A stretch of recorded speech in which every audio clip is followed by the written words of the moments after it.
अस्सलाम वालेकुम। Programme night addition में हम आपको खुश आमदीद कहते हैं। नाजरीन, बजट को लेकर जो इख्तलाफात हुकूमत के इत्तेहादियों के साथ चल रहे थे, आवाम को रिलीफ देने के हवाले से पाकिस्तान पीपल्स पार्टी भी बात कर रही थी। बजट को तनकीद का निशाना बनाया जा रहा था और MQM की तरफ से भी तहफ़्फ़ुज़ात थे। तो लग ऐसे ही रहा था कि ये सिर्फ तकरीरों तक ही, ये जो तहफ़्फ़ुज़ात हैं ये तकरीरों तक ही महदूद रहेंगे। आवाम को रिलीफ देने की जो बातें हैं, जो आवाम पर टैक्सेस डालने का बोझ है, इस पर जो बड़ा तकलीफ़ और दुख का इजहार कर रहे हैं हुकूमत की इत्तेहादी जमातें, ये सिर्फ तकरीरों की हद तक ही महदूद रहेगा और जो मामलात है कुछ दे लेकर जो है वो तय पा जाएंगे। इसमें हमने देखा कि पाकिस्तान पीपल्स पार्टी और मुस्लिम लीग नून की जो मुज़ाकराती कमेटियाँ थी, उनके दरमियान भी मुज़ाकरात हो रहे थे। फिर शहबाज शरीफ साहब प्राइम मिनिस्टर और बिलावल भुट्टो साहब के दरमियान भी बातचीत हुई इसको लेकर। अब जो ज़राए खबरें ये दे रहे हैं कि हुकूमत ने पाकिस्तान पीपल्स पार्टी के तमाम जो मुतालिबात हैं वो मान लिए हैं। जो पावर शेयरिंग का एक जो फार्मूला था, उसके तहत स्पेस का जो एक मामला था, जो पाकिस्तान पीपल्स पार्टी को शिकायत थी कि पंजाब में उनको स्पेस नहीं मिल रही है, अब पंजाब में पाकिस्तान पीपल्स पार्टी को स्पेस भी मिलेगी। सिंध में मुस्लिम लीग नून को स्पेस मिलेगी। इंतजामी ओहदों पर पाकिस्तान पीपल्स पार्टी को तरजीह दी जाएगी।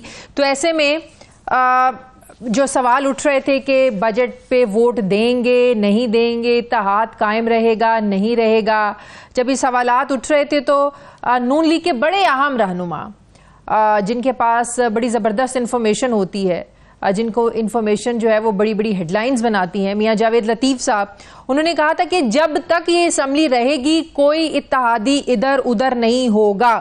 फिक्र उसको होती है, वो उन्होंने कहा था कि जिसने हुकूमत खुद बनाई हो। हम तो हुकूमत बनाना ही नहीं चाहते थे, तो हुकूमत गिरने का क्या खौफ है। तो वाडा साहब ने भी 2 दिन पहले ये कहा था कि ठोक बजा के बजट मंजूर होगा, हर कोई करेगा और ज़रूर करेगा। ऐसा नहीं हो सकता कि कोई बजट की मंजूरी के खिलाफ जो है वोट दे, बजट मंजूर ना करवाए, ऐसा नहीं होगा।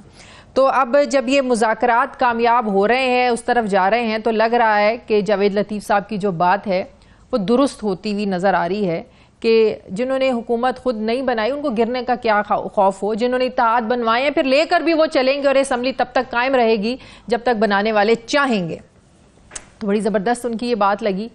मियां जावेद लतीफ़ साहब भी मुझे ज्वाइन कर रहे हैं, मुस्लिम लीग नून के सीनियर रहनुमा हैं। अस्सलाम वालेकुम, बहुत बहुत शुक्रिया मियां साहब आपका। मियां साहब, ये जो आपने ये बात की थी कि जब तक ये असम्बली रहेगी कोई इत्तेहादी इधर उधर नहीं होगा, ये कॉन्फिडेंस था आपका या खबर थी आपकी? क्या इसको समझा जाए? कॉन्फिडेंस इस चीज़ का कि जिन्होंने हुकूमत बनवाई तो जाहिर है वो क्यों इतनी जल्दी ख़राब करेंगे, या इन्फॉर्मेशन थी आपकी ये?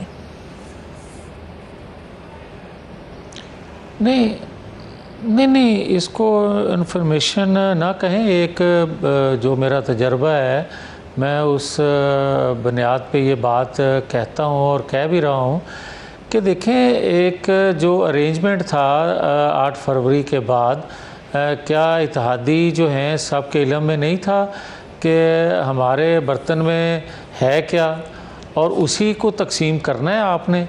ये कैसे हो सकता है कि बर्तन में कोई चीज़ हो ना और आपको सब कुछ मिल जाए? तो मैं नहीं ये समझता कि जो आपने ख़ुद कहा कि तकारीर हो रही थी, और देखें हर जमात आवाम को रिलीफ़ देना चाहती है, वो हुकूमत में हो या अपोजिशन में। अपोजिशन की ख्वाहिश होती है रिलीफ़ मिले, हुकूमत में जो होते हैं वो उस पर अमल की कोशिश करते हैं कि मैक्सिमम रिलीफ़ मिले, मगर जो होगा आपके पास करेंगे तो वही ना आप। तो जब ये अरेंजमेंट हो रहा था उस वक्त भी सबके इल्म में था, और आज जो शोर उठ रहा था उस वक्त भी सबके इल्म में था कि हमारे पास क्या है और क्या दे सकते हैं। तो इसलिए मैं ये बात कहता था और वो चीज़ें साबित भी हो रही हैं। तो इसका मतलब ये है कि कोई निकलना भी चाहे इस इत्तेहाद से, कहते हैं ना कि आओगे तुम अपनी मर्जी से, जाओगे हमारी मर्जी से, कोई निकलना भी चाहे इस इत्तेहाद से उसूलों की बुनियाद पर ही, लेकिन वो निकल नहीं सकता जब तक लाने वाले निकालना ना चाहें।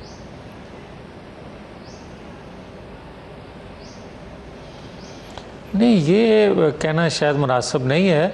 उसकी वजह यह है कि यहाँ तो लाए भी किसी के मर्ज़ी से नहीं जाते और निकाले तो बिल्कुल ही उसकी मर्ज़ी से नहीं जाते, निकाल दिए जाते हैं जब निकालना हो। देखिए बात यह है कि 2/3 अक्सरियत रखने वाली जो जमात है वो अपनी टर्म पूरी ना कर सके और एक सादा अक्सरियत भी किसी की जमात के पास ना हो और वो हुकूमत कर रही हो और स्टीयरिंग पे बैठी हो, तो क्या उसकी तमाम चीज़ें मर्ज़ी से चल सकती हैं? कतई नहीं चल सकती। और जहाँ अगर ये कहा जाए कि कोई टर्म पूरी कर लेगा इस तरह के अरेंजमेंट से, तो अरेंजमेंट करने वालों की मर्ज़ी पे डिपेंड करता है, अरेंजमेंट में शामिल होने वालों की मर्ज़ी शामिल नहीं होती। तो इसका मतलब है मियाँ साहब, ये इस हुकूमत के जो फैसले हैं वो भी फिर कहीं और से हो रहे हैं, अरेंजमेंट करने वाले फैसले करवा रहे हैं, चाहे वो बजट हो चाहे और मामलात हों।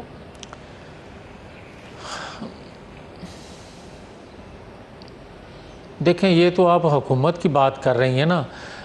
जिस रियासत की मईशत डुबो दी जाए, जिस रियासत को दुनिया के मालियाती अदारों से डील करना पड़ती हो, उनकी शराइत पे करना पड़ रही हो, आप उस रियासत को आज़ाद नहीं समझते या वो रियासत जो है वो अपने लिए आज़ाद पॉलिसी या अपने मफाद में पॉलिसी उसके लिए बनाना मुश्किल हो जाता है।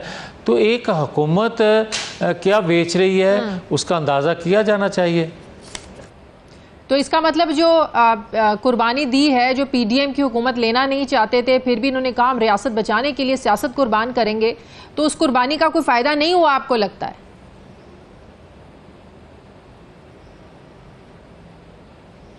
देखें, उस कुर्बानी का किसी हद तक रियासत को तो फ़ायदा पहुंचा कि पाकिस्तान डिफ़ॉल्ट होने से बच गया, मगर रियासत जिसको कहते हैं और रियासती इदारों में बैठे लोग, उन्होंने उस तरह बिहेव नहीं किया कुर्बानी देने वालों से। और फिर अगर उस कुर्बानी को उस जज्बे से न देखा जाए जिस जज्बे से कुर्बानी देने वाला कुर्बानी दे रहा है, तो फिर उसके नताइज जो हैं उस तरह के नहीं आते जो कुर्बानी देने वाला तवक्को रखता है। और हुआ ऐसे। अब आ जाएँ, जो आप बार बार बात कर रहे हैं कि वो पीडीएम की हुकूमत बनी, पीडीएम 1 पीडीएम 2, भाई आपको ये जो तवक्को थी कि उस वक्त जो एक सादक और अमीन एक अदारे से सर्टिफिकेट किसी को दिया गया, एक को उसका हकायक जो थे वो कौम के सामने मंजर आम पे लाए जाने चाहिए थे उन्हीं अदारों की जानिब से जिन्होंने वो सर्टिफिकेट उस अपनी ज़रूरत या उसकी ज़रूरत के तहत उसके हाथ में थमाया था। ये था हमें तवक्को कि हम अपनी कुर्बानी तो दे रहे हैं, मगर दूसरी जानिब से भी हाथ उसी तरह बढ़ाया जाएगा जो कि नहीं बढ़ाया गया। दूसरी तरफ आप हाथ अगर उधर अभी तक नहीं बढ़ा है, तो इस पर हम क्या कह सकते हैं? जो तहरीक इंसाफ के साथ हो चुका, जो तहरीक इंसाफ के साथ हो रहा है, जो इमरान खान के साथ हुआ, एक हफ्ते में 3 केसेस, उनमें सज़ाएं, फिर बाद में उन सज़ाओं के साथ जो कुछ हुआ आपको पता है, बरियत मिल गई, अभी तक इमरान खान जेल में है, शाह महमूद कुरैशी। तो और क्या तवक्को थी, क्या होना चाहिए था पीटीआई के साथ जिसको सादिक और अमीन का सर्टिफिकेट मिला, और क्या क्या होना चाहिए था उसके साथ? इससे ज्यादा क्या हो सकता था? एक मिनट शाजिया, एक सेकंड शाजिया, एक सेकंड। आप एक सांस में कह रही हैं कि एक हफ्ते में 3 मुकदमात में सज़ाएं हुई और फिर एक हफ्ते में वो सज़ाएं वापस भी हुई। आप एक सांस में ये भी कह रही हैं कि वो जेल में हैं और उनको सज़ाएं, उनके लोगों पे सख्तियाँ। अगर आप ये कह रही हैं तो दूसरी सांस में ये बात कहें कि 1 साल होने को है 9-10 मई का वाक़या सानिया करने वालों से क्या सलूक आज तक अदारों ने किया है, क्या उनके फ़ैसले कौम के सामने आए हैं। मगर मुझे इससे नहीं, मैं जो बात आपको कह रहा हूँ, जो बात कहना चाहता हूँ, जो कौम सुनना चाहती है, वो ये है कि इनका जो हकीकत थी वो लोगों के सामने पब्लिक की जाती।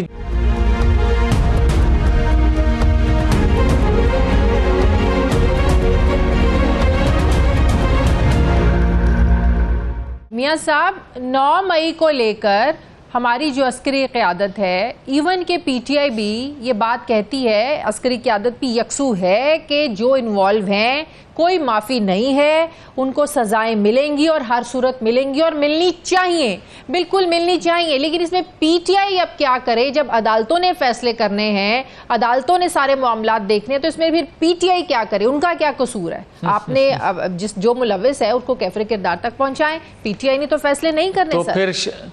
तो फिर शाजिया नहीं, तो फिर शाजिया ये भी आपके जहन में रहना चाहिए, सादक और मीन का सर्टिफिकेट उस वक्त की अदालत ने दिया ना, किसी और अदारे ने तो नहीं दिया, किसी शाजिया ने तो नहीं वो सर्टिफिकेट उसके हाथ में थमा दिया या जवेद लतीफ़ ने उसके हाथ से छीन लिया, एक अदारे ने दिया ना।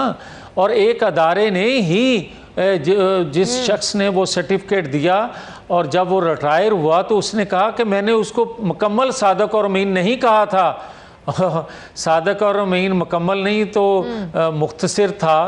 तो लोगों को बताएं तो सही कि इनकी डिक्शनरी में मुकम्मल कौन होता है और सादक और अमीन कम कौन होता है, एक कितना सादक और अमीन हो सकता है, ये कौन को बताया जाना चाहिए ना। सही, बिल्कुल बिल्कुल सारी चीज़ें कौम के सामने आनी चाहिए। अब लेकिन क्या माजी को भुलाकर जिसने कुछ गलत किया उसको सज़ा मिलनी चाहिए? आप नहीं समझते कि मामलात को आगे बढ़ना चाहिए? आप देखें, चाइना भी पाकिस्तान में सियासी अदम इस्तेहकाम की बात कर रहा है। ये चाइना ने 1-2 दिन पहले जो यहाँ पर कॉन्फ्रेंस हुई, इजलास हुआ, एक बहुत बड़ा कंसर्न शो किया चाइना ने पाकिस्तान में पॉलिटिकल इंस्टेबिलिटी को लेकर। तो आप नहीं समझते कि पीटीआई के साथ मुज़ाकरात का जो सिलसिला है वो आगे बढ़ना चाहिए, सियासी जमातों को इनिशिएटिव लेना चाहिए, बशमूल तहरीक इंसाफ को भी मैं कहती हूँ 4 कदम पीछे हटना चाहिए इस मुल्क की बका के लिए, इस मुल्क की सलामती के लिए, अपनी जिद और अनाज छोड़ के?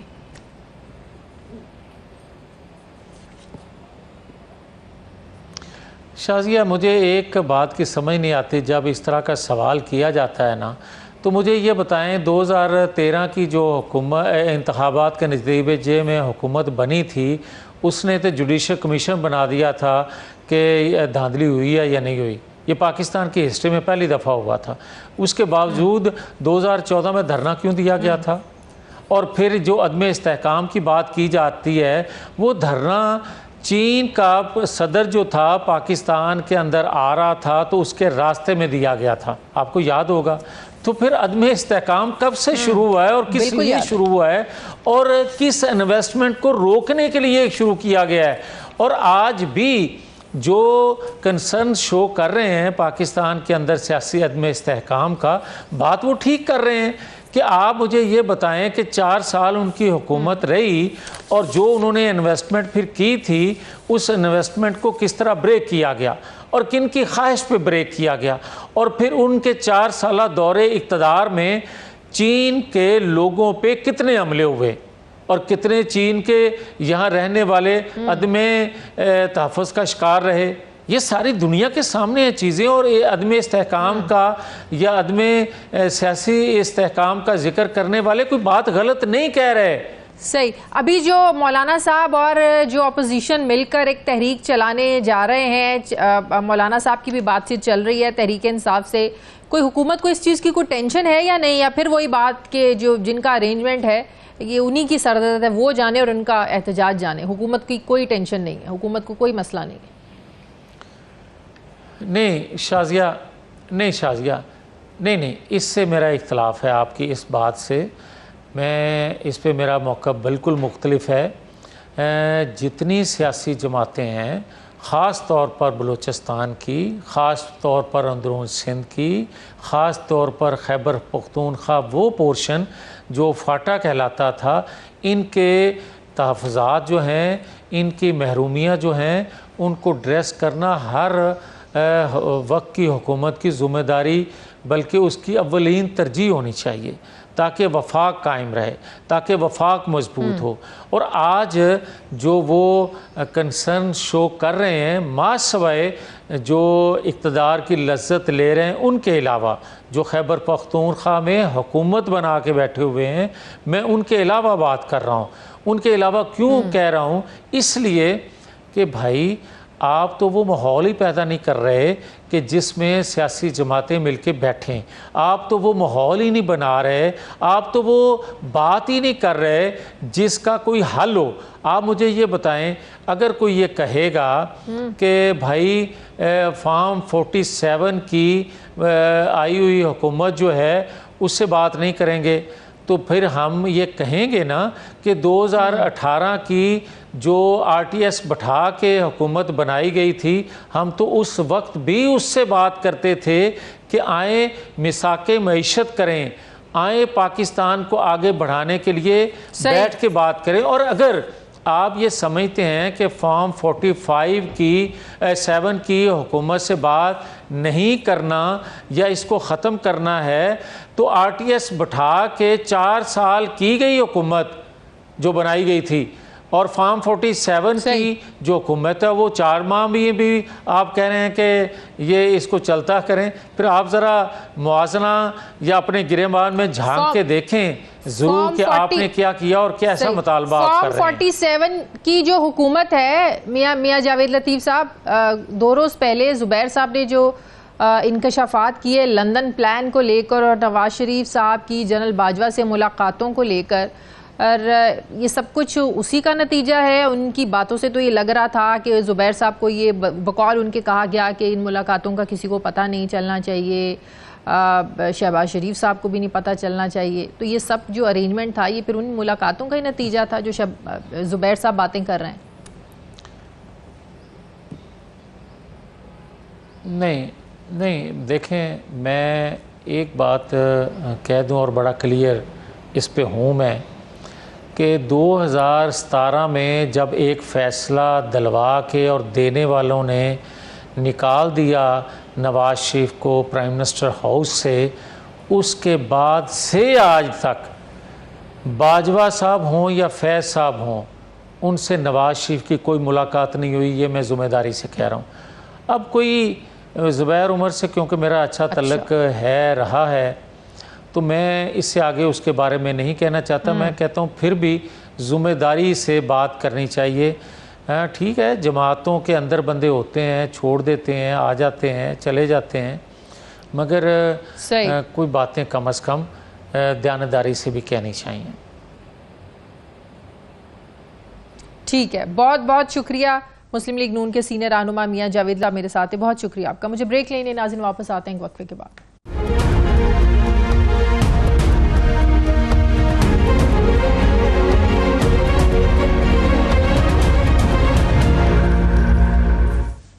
ब्रेक के बाद एक बार फिर से आपको खुशामदीद कहते हैं नाजरीन। 2 दिन पहले पाक चाइना मुशावरती मैकेनिज्म इजलास हुआ। तमाम सियासी जमातें बशमूल तहरीके इंसाफ की शमूलियत, बड़ी ज़बरदस्त बात है, बड़ा पॉजिटिव एक उनकी इंडिकेशन थी कि तमाम सियासी जमातें जो वो हैं CPEC को लेकर और मुल्क में बाहर से इन्वेस्टमेंट आए इसको लेकर यकजा हैं, एक पेज पर है। इस इजलास में जो चीनी वजीर थे लियू जियांग चाओ, उन्होंने बड़ी एक इम्पॉर्टेंट तकरीर भी की जिसमें उन्होंने पाकिस्तान में जो सिक्योरिटी कंसर्न्स हैं, चाइना का एक बहुत बड़ा सिक्योरिटी कंसर्न है। अगर हम देखें तो पिछले तकरीबन 6 सालों में 5 हमले हुए हैं और तकरीबन चीनी जो प्रोजेक्ट्स 15 से 17 चीनी प्रोजेक्ट्स पर हमले हुए हैं, तनसीबात पर हमले हुए हैं। जाहिर है चाइना का एक बहुत बड़ा कंसर्न है।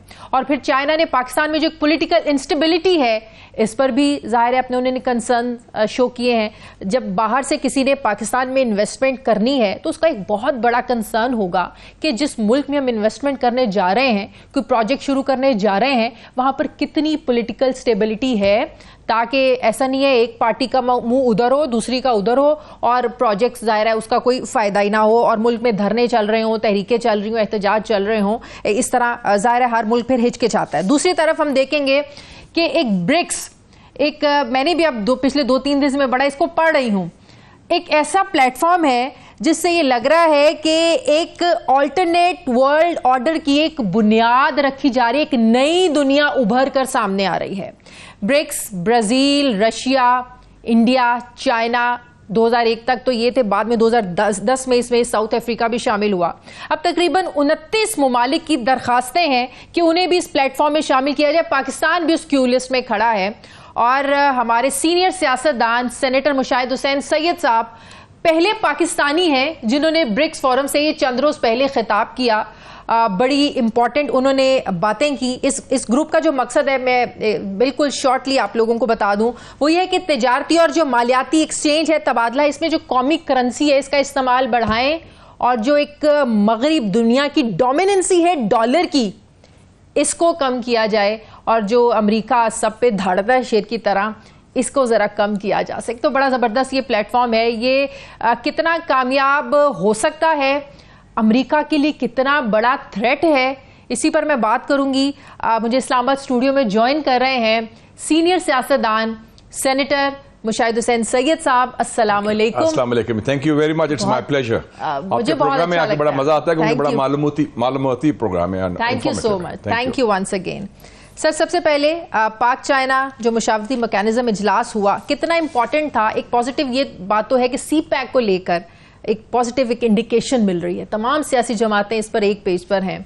तो आपको क्या लगता है कि इसमें कौन से अहम चैलेंजेस हैं जिससे हमें निपटना है सी पैक को लेकर? और ये बड़ा इंटरेस्टिंग बात है कि आपने जो इसका जिक्र किया, 21 जून को मुझे बड़ी खुशी हुई कि चाइना, हमारा जो दरीना दोस्त है, वो एक कौमी वहदत की अलामत बन गया है कि उस कमरे में, उस हॉल में पूरे पाकिस्तान का जो पॉलिटिकल स्पेक्ट्रम है, हिज़्ब इख्तिलाफ, हिज़्ब इक़्तिदार, जो आपस में बात नहीं करते, जैसे कुटी हुई है, जैसे कहते हैं ना मजाक से, और उसके अलावा आपने देखा कि सब सूबे के नुमाइंदे भी वो भी मौजूद थे, और बड़ी खुल के सबकी बात भी हुई, और सब ने यकसा आवाज, सेम पेज, वैसे तो हम कहते हैं ना फौज और खाकी मुफ्ती का, इसमें इस इशू पर सब ने कॉन्फिडेंस इजहार किया, एतमाद चीन के ऊपर और चाइना पाकिस्तान इकोनॉमिक कॉरिडोर पर, जो मैं समझता हूँ बड़ी खुशाइंद बात है। इस माहौल में जहाँ चपकलिश है, तजाद, तसादम, तजाद, इतने मसाइल चल रहे हैं, तो उसमें ये कोऑर्डिनेशन हुई, और सब ये कहते हैं कि पाकिस्तान का जो रोशन मुस्तकबिल का ज़ामन सी पैक है। और ये जो आपने जिक्र किया मिनिस्टर साहब का, जो उनके आए थे, लियू जियांचाओ, आपकी चाइनीज प्रोनाउंसिएशन बहुत अच्छी है, अनलाइक मोस्ट पाकिस्तानीज, वो मेरे साथ व्लादिवोस्टॉक में भी थे, अभी ब्रिक्स कॉन्फ्रेंस में भी। 17 जून को हम इकट्ठे थे, वो उधर कॉन्फ्रेंस हुई, वो खैर वो वापस भेजेंगे, मैं फिर पाकिस्तान आया 17 घंटे की फ्लाइट के बाद इधर। तो और तो ये बड़ा इंपॉर्टेंट था।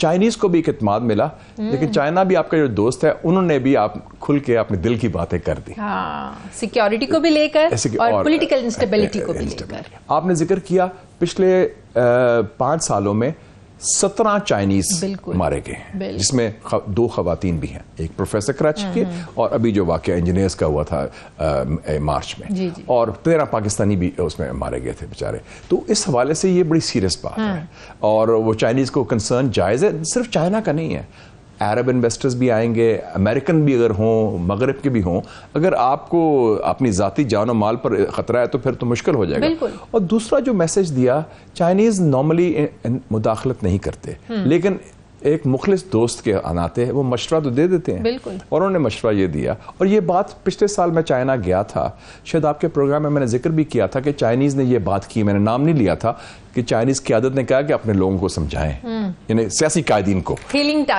टच, बिल्कुल, दस्ते शफा, एब्सोल्युटली, याद है आपको? तो वो उन्होंने कहा कि आपस में मिल बैठे, वरना ये हालात ठीक नहीं, और हम as a friend of Pakistan वो कह रहे हैं वरिड। और यही बात हमें सऊदी अरेबिया वाले कहते हैं, यही बात यूएई वाले कहते हैं, और यही बात हमारे मगरबी दोस्त कहते हैं, अगर मुखलिस दोस्त हैं वो चाहते हैं।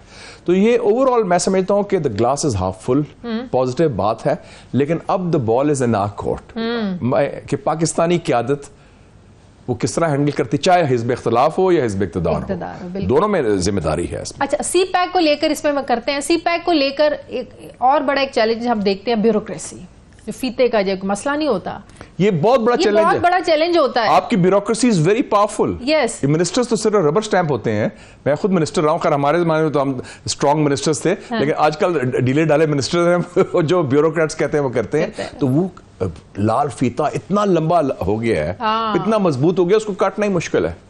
37 different rules, regulations, NOCs, laws हैं आपके इन्वेस्टमेंट के लिए, 37 वफाकी हुकूमत, सूबाई हुकूमत और मुकामी। तो आप उनको क्रॉस करके, और हमने वादा क्या किया था 10 साल पहले, वन विंडो ऑपरेशन, जो दुबई में है, जो चाइना में है, जो किसी और मुल्क में जहां तरक्की हो रही है वो है। Except Pakistan of course. तो आपको लगता है कि ये रुकावटें फिर अब दूर होंगी सारी? होनी चाहिए, it's a man made problem, ये कोई बाहर से तो नहीं आया ना। आपने SIFC बना दिए, स्ट्रेटेजिक इन्वेस्टमेंट फैसिलिटेशन काउंसिल, उसके मैंडेट में यही था। प्राइम मिनिस्टर भी यही कह रहे हैं, सब ये कह रहे हैं, तो करते क्यों नहीं है? बिल्कुल, they should do it, just do it.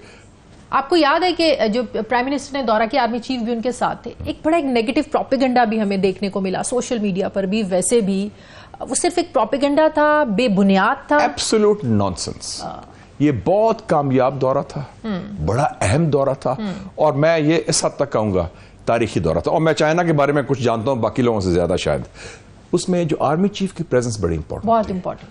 General Asim Munir जब उस मीटिंग में थे सदर शी जिनपिंग के साथ, वो एक मैसेज था चाइनीज क़यादत को कि जी हम जो पाकिस्तान की मुसल्लह अफवाज है, हम गारंटर हैं CPEC के, सिक्योरिटी के और पॉलिसी कंटिन्यूटी के भी।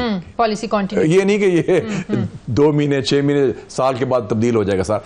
चाइना के बारे में कोई तब्दीली नहीं होगी कम वक्त में, चाहे और कोई तब्दीली आ जाए। लेकिन यकीन दहानियां तो आपको पता है, आसिफ बाजवा साहब जब वो थे, हाँ, तब भी तो ये ज्यादा मैं आसिफ बाजवा की थोड़ी सी किबला दुरुस्त नहीं था खारजा पॉलिसी पर, इनका क्लियर है। आई फाइंड कि मौजूदा फौजी क़यादत की स्ट्रेटेजिक क्लैरिटी है on Kashmir, India and China. अच्छा, हाँ, तो अमेरिका के कंसर्न्स हमारे लिए बॉदर नहीं, हम नहीं करते CPEC को लेकर? देखिए ना, कंसर्न्स पहले भी थे। वो कहते थे न्यूक्लियर बम ना बनाए, हमने बना लिया। वो कहते थे चीन से दोस्ती ना करें, फील्ड मार्शल अयूब खान थे, वो अमेरिका के बड़े करीब थे। जुल्फिकार अली भुट्टो उनके फॉरेन मिनिस्टर थे, हमने बनाया। और मुझे याद है, मैं उसको जर्नलिस्ट था, जैसे अब आप भी हैं माशाल्लाह स्ट्रॉन्ग जर्नलिस्ट, तो जनरल जिया का दौर था, I was editor of the Muslim. हमने प्रेसिडेंट सैयद अली खामनाई को पाकिस्तान बुलाया, 1980s की बात कर रहा हूँ। हालांकि हम अफगान जिहाद में अमेरिका के पार्टनर थे, लेकिन उन्होंने कहा कि नहीं, ईरान हमारा हमसाया है। तो हम जब रेड लाइन हमारे लिए होती है कौमी मफाद, हम स्टैंड ले लेते हैं, चाहे खाकी में हो या मुफ्ती में हो। लेकिन आज मियां साहब प्राइम मिनिस्टर थे, उनको प्रेशर कितना था न्यूक्लियर धमाका ना करें, उन्होंने कर दिया। लेकिन आज तो IMF का प्रेशर तब से कहीं ज्यादा है। आज अब हम डर गए मेरे ख्याल में ज्यादा। हमारे ज्यादा न्यूक्लियर पावर बन गए, हम लोग भी डर गए, लेकिन खौफ ज्यादा आ गया मुझे। क़यादत की बात कर रहा हूँ मैं, अवाम में नहीं है। अवाम दबंग है, आप लोग मीडिया वाले दबंग हैं। नहीं, हमें डराया तो जाता है ना कि इकोनॉमी डाउनफॉल हो गया। आपकी मर्जी है कि आप डरे या ना डरे, वो तो it's how you take the pressure mentally. No need to take, जैसे क्रिकेट टीम है, वो प्रेशर में आ जाती है। आप में नफ्सियात की, हालांकि क्रिकेट नफ्सियाती जंग होती है, तो mind, you lose the battle in the mind. तो आपको कोई दबायो कह के ये सवाल ना पूछें, आप कहेंगे मैं पूछूंगी, मैं तो पूछूंगी। हाँ, तो फिर क्या इसका मतलब आपने वो प्रेशर रिजेक्ट कर दिया ना। सही। हमें कहते थे, उसको सेंसरशिप से ज़ियाउल हक साहब का दौर था, ये ना करें वो ना करें।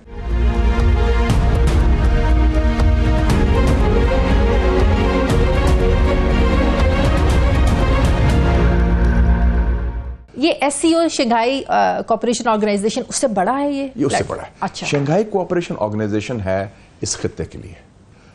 अब खैर बेलारूस भी आ रहा है, वो यूरोप का मुल्क है, लेकिन ज्यादातर ये खित्ता है central Asia, south Asia. Pakistan भी मेंबर है, हिंदुस्तान भी, ईरान भी, सारा कुछ है। और ये इस हवाले से शुरू किया इन्होंने।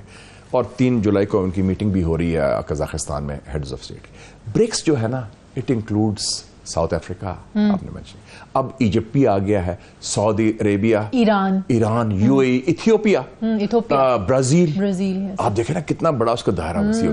और 29 कंट्रीज में बांग्लादेश, श्रीलंका, वो सारे मुल्क तैयार बैठे हैं। तो उसमें जो ऑल्टरनेट फाइनेंशियल ऑर्डर की बात की ना, और सिस्टम की, 193 मेंबर्स हैं यूनाइटेड नेशंस में। उसमें से 68 कंट्रीज ने कहा है कि हम तिजारत करेंगे डॉलर के अलावा, रुपीज में, रियाल में, RMB में, रैंड में, अपने रूबल्स में, अपने ये। और उसमें सऊदी अरेबिया शामिल है, उसमें ईरान शामिल है, हिंदुस्तान शामिल है। तो आप देखें ना, जब ऑयल एंड पेट्रोल के जो बड़े मेकर्स हैं, वो कर रहे हैं, दुनिया की निस्फ आबादी कर रही है, तो डॉलर की। और आपने अभी देखा होगा पिछले हफ्ते जो 50 साल पुराना मुआहदा था सऊदी अरेबिया और अमेरिका का पेट्रो डॉलर्स पर, कि हमारा डॉलर के थ्रू हम तेल खरीदेंगे, वो सऊदी अरेबिया ने उसका रिन्यू नहीं किया, खात्मा कर दिया। अच्छा, so that is very significant. और ये लोग वो नहीं है, ये नॉर्थ कोरिया नहीं है, ये अमेरिका के दोस्त हैं, सऊदी अरेबिया, UAE, मिस्र, तो इनके तो अच्छे ताल्लुकात हैं अमेरिका के साथ। तो it's a very big challenge. Dollar जो है, ऑल माइटी डॉलर, उसकी बालादस्ती का खात्मा का आगाज तो हो गया ना। और जब ये शुरू हुआ था तो इनका टारगेट था कि 2050 तक 2050 तक वो जो इकोनॉमिस्ट थे उन्होंने कहा था कि ये हो जाएगा। पाकिस्तान भी इस क्यू में लगा हुआ है, हो जाएगी पाकिस्तान की भी मेंबरशिप। मैंने लॉबी में की पर्सनल लेवल पर, और बल्कि मेंबरशिप करवाने में मेरा रोल है, क्योंकि मैं पिछले साल साउथ अफ्रीका गया था। अच्छा। तो मैंने चेक किया, उन्होंने कहा जी हमने तो अप्लाई नहीं किया। मैं क्यों नहीं अप्लाई किया? कहते जी वो हिंदुस्तान ये वो। मैं छोड़ो, हिंदुस्तान तो हमारे साथ खड़ा है, वो तो साख में भी है, क्या निकाह टूटता है हिंदुस्तान भी बैठ जाए। हम क्यों लेट हो गए? सुस्ती, सॉरी टू से दैट। तो लेकिन देर आए दुरुस्त है, मैं कहूंगा लेट्स मूव ऑन। अच्छा, इंडिया तो बड़ा स्ट्रेटेजिक पार्टनर है, बड़ी दोस्ती है अमेरिका के साथ, वो कैसे इसको सपोर्ट करेगा? अब इंडिया के लिए, India is the weakest link in the chain of BRICS. आपने जो सवाल बड़ा इंपॉर्टेंट है, इसमें की रोल जो है वो चाइना का है और रशिया का है। अच्छा। और दोनों जो है वो हमारी तरफ मायल है। चाइना भी सपोर्ट कर रहा है और Russia is very keen for good relationship with Pakistan. वो चाहते हैं पाकिस्तान से कुर्बत हो, इक्तिसादी भी, सियासी भी, सफारती भी। तो हमें रिस्पॉन्ड करना चाहिए। हमारे लिए हमारी खारजा पॉलिसी में ऑप्शंस खुल रहे हैं। नाज़रीन, कल नेशनल एपेक्स कमेटी का इजलास इस्लामाबाद में हुआ। ये 2016 के बाद शायद सबसे यादगार और तारीखी एक इजलास था जिसमें कल बड़े फैसले किए गए, अहम फैसले किए गए। और इस इजलास के दौरान कल ऑपरेशन अज़्म-ए-इस्तेहकाम ये शुरू करने का फैसला किया गया, जिसके अहम नुकात के तहत दहशतगर्दों के खिलाफ बिला इम्तियाज कार्रवाई की जाएगी। कोई इम्तियाजी सलूक नहीं होगा, चाहे कोई पंजाबी है, पठान है, सिंधी है, कश्मीरी है, बलोची है या गिलगती है। इसी तरह जो रियासत मुखालिफ इंतशार पसंद हैं और मजहबी जुनूनियों के हवाले से भी कहा गया कि इनके खिलाफ भी ऑपरेशन किए जाएंगे। इससे ज़ाहिर है दुनिया भर में पाकिस्तान की ज़ाहिर है बदनामी भी होती है। इसको भी देखा जाएगा, चाहे किसी भी फ़िरके से या मज़हब से ये ताल्लुक़ रखते हों। सियालकोट और सवात जैसे जो वाक़यात हैं अब इनसे भी निपटा जाएगा। कल के इजलास में बड़े अहम फैसले हुए हैं। फिर कहा गया है कि कोई भी शख्स या गिरोह जो रियासत को डिस्टेबलाइज यानी गैर मुस्तहकम करने की कोशिश करेगा या कानून को हाथ में लेगा, इससे सख्ती से निपटेंगे। अहम बात यह थी कि इसमें तमाम जो सियासी जमातें हैं उनके नुमाइंदे मौजूद थे। तहरीक इंसाफ की तरफ से अली अमीन गंडापुर वो भी मौजूद थे। तमाम जमातों ने भरपूर इस पर इत्तफाक किया कि दहशतगर्दी के खिलाफ जंग जो है ये आने वाली नस्लों की बेहतरी के लिए है। इस बारे में तो कोई दो राय है ही नहीं है। पहले भी ऑपरेशन ज़ाहिर है होते रहे हैं। तमाम अस्करी क़यादत और सियासी जमातों के ज़ाहिर इत्तफाक के बाद पूरी कौम ये चाहती है कि दहशतगर्दों के खिलाफ ऑपरेशन होना चाहिए। हमेशा पूरी कौम जो है वो इस फैसले में अपनी पाक फ़ौज के पीछे खड़ी है, उनके साथ है इस फैसले पे। लेकिन दूसरी तरफ हम देख रहे हैं कि मौलाना साहब और एक तरफ तो पीटीआई यहाँ पर सपोर्ट करती है। अली अमीन गंडापुर साहब कल के इजलास में मौजूद थे, लेकिन दूसरी तरफ मौलाना फजलुर रहमान और असद कैसर साहब की कल मुलाकात होती है, इनके वफूद की मुलाकात होती है, जिस दौरान ये दोनों रहनुमाओं ने एक सियासी कमेटी की तश्कील का भी फैसला किया। और दोनों रहनुमाओं ने ये वाजे किया कि जो फौजी ऑपरेशन है ये किसी मसले का हल नहीं है। उन्होंने कहा कि केपीके में अमन कायम करने के लिए सियासी जमातों को रोल प्ले करना होगा, जिससे ये इंडिकेशन मिल रही है कि तहरीक इंसाफ और मौलाना साहब ये चाहते हैं कि जो इजलास में फैसला किया गया है ऑपरेशन का, ये फैसला दुरुस्त नहीं है, क्योंकि फौजी ऑपरेशन किसी मसले का हल नहीं है। तो पीटीआई की जो एक दोहरी पॉलिसी है कि एक तरफ सपोर्ट कर रहे हैं इजलास में और दूसरी तरफ कह रहे हैं कि फौजी ऑपरेशन किसी मसले का हल नहीं है, तो ये पीटीआई क्या चाहती है, पीटीआई की पॉलिसी है क्या? बात करूंगी तहरीक इंसाफ के रहनुमा शौकत बसरा साहब मुझे ज्वाइन करें। अस्सलाम वालेकुम, बहुत बहुत शुक्रिया शौकत बसरा साहब आपका। शौकत बसरा साहब, अगर मैं आपसे पहले ये पूछ पाऊँ कि क्या अभी तकाजा है इस तरह के ऑपरेशन शुरू करने का, या आपको लगता है कि ये सिर्फ दहशतगर्दों के खिलाफ जो ऑपरेशन शुमाली वजीरिस्तान में होते रहे हैं, जनूबी वजीरिस्तान में ये ऑपरेशन जो होते रहे हैं, जैसे पहले भी ऑपरेशन राय निजात था, रद्दुल फसाद था, ऑपरेशन ज़रबे अफ़सा दहशतगर्दों के खिलाफ, ये सिर्फ उसी हद तक ऑपरेशन है? क्योंकि इसके जो बड़े अहम पॉइंट्स हैं वो ये है कि कोई भी शख्स गिरोह जो रियासत को गैर मुस्तहकम करने की कोशिश करेगा, क्या इससे मुराद ये भी है कि जिस तरीके से तहरीक इंसाफ जल्द से जुलूस या तहरीक इंसाफ को जिम्मेदार ठहराया जाता है मुल्क में इंस्टेबिलिटी का, ये सब शामिल होगा? शाजिया, दहशत गर्दी और इंतहा पसंदी की तो कोई मुआशरा भी इजाजत नहीं दे सकता। और पाकिस्तान तो आपको पता है माजी में भी हम दहशत गर्दी का निशाना रहे और हमारे बहुत सारे पाकिस्तानी जो हैं वो दहशत गर्दी की नजर हो गए। तो पहले भी ऑपरेशन हुए और हम ये समझते हैं कि हमारी पाक फौज जो है उन्होंने हमेशा पाकिस्तान की सलामती के लिए, पाकिस्तान कौम की हिफाजत के लिए अपनी जानों के नजराने पेश किए हैं। हम उन शहीदों को सलाम पेश करते हैं जिन्होंने जामे शहादत नोश किया। अब आपका बहुत आपके सवाल में ही दूसरा जवाब है कि आपने कहा कि 3 ऑपरेशन पहले हो चुके, उन ऑपरेशंस का क्या रिजल्ट निकला, क्या कौम को बताया गया?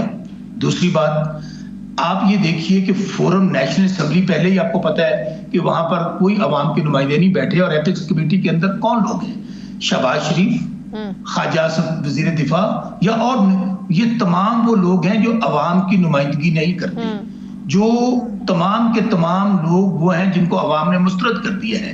अब उनकी राय की क्या हैसियत हो सकती है? दूसरी बात, आप इतना बड़ा ऑपरेशन करने जा रहे हैं अगर, गंडापुर साहब तो मौजूद हैं। अच्छा, मेरी गुजारिश सुन ले, मैं जवाब उसका देता हूँ। देखिए, हमारा नुक्ता नजर इमरान खान साहब का भी हमेशा ये रहा है, जंग किसी मसले का हल नहीं होता, फौजी ऑपरेशन किसी मसले का हल नहीं होता।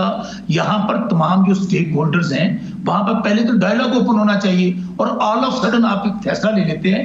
चले, हम समझते हैं कि जाली असेंबली है, फॉर्म 47 वाली है, आप इस इशू को नेशनल असेंबली के अंदर लेकर आए, वहां डिबेट करें, इतनी जल्दी क्या है? लेकिन सवाल ये है कि गंडापुर साहब भी तो इस इजलास में शरीक थे, आप लोगों की नुमाइंदगी तो होगी, पीटीआई की नुमाइंदगी तो हो गई।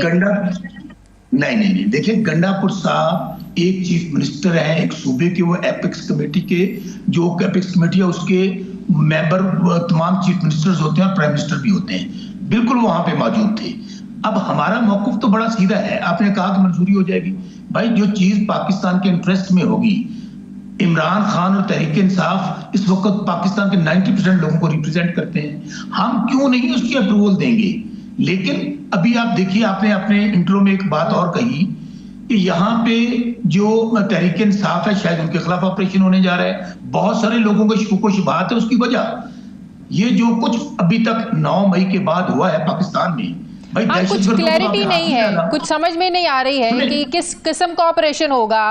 क्या जाहिर है, मैं जो बात कर रही थी पहले कि तहरीक इंसाफ जिसको अब जिम्मेदार ठहराया जा रहा है इंस्टेबिलिटी का, क्या क्लैरिटी नहीं है, शकूक व शुबहात हैं, ये उनके खिलाफ भी ऑपरेशन होगा? कुछ समझ नहीं आ रही है। देखें शाजिया, आपने तो पाकिस्तान के वो अवाम, वो नुमाइंदे, इमरान खान जो पाकिस्तान की सबसे बड़ी पार्टी का लीडर है, आपने उन पर दहशतगर्दी का मुकदमा दर्ज कर दिया, आपने एक लीडर पर 60 FIR दर्ज कर दी। हम बार बार ये कहते हैं, पाकिस्तान से बढ़कर कोई चीज नहीं है, पाकिस्तान हमारी माँ की तरह है। बहुत बहुत शुक्रिया। पाकिस्तान तहरीक इंसाफ के रहनुमा शौकत बसरा साहब मेरे साथ थे। प्रोग्राम का वक्त खत्म हो गया। नाज़रीन, फीडबैक दें, अपना ख्याल रखें, मुझे इजाजत दें। अल्लाह हाफिज।